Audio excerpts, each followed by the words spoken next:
কে রে স্যার এত রাত? হ্যাঁ, ঘটনা কি? মোস্তফার মতন যদি দেওয়া যায় ঘটনা কি? ওই মোস্তফা ভাই,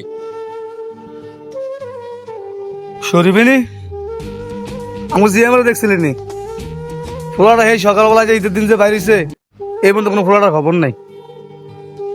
আমি দেখছি সকালবেলা আপনার ফোলায় আপনার ছোট ভাইকে বাইক গেছে কিলিগে যান। আমি বললাম কিরে বাচ্চাটা কই যাস?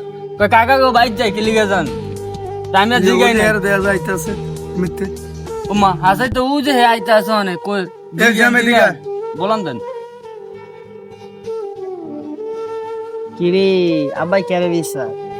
আব্বাই তো আমার মনে বিশ্বাস, আব্বাই তো সামনে বইবা গেছে। কিরে তুই কইতে আস রাত কয়টা বাজে? 12টা বাজে। তোর আমরা বৃষ্টি দুন দুন করে লাইছি, পুরো এলাকাটা তন্ন তন্ন করে লাইছি।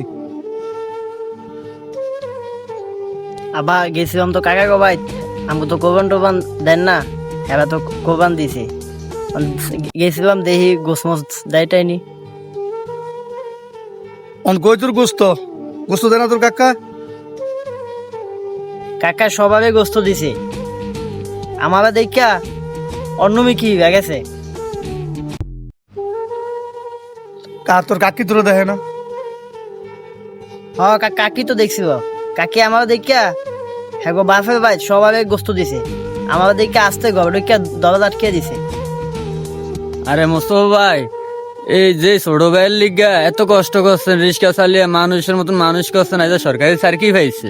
তবে সরকারি সার্কি পাই একটা গরু কুরবান দেয়, বাতিজায় গেছে 1 কেজি গোস্তর আশা কইরা, বাতিজারে 1 কেজি গোস্ত দেওয়ার তো ফিক হইল না তার।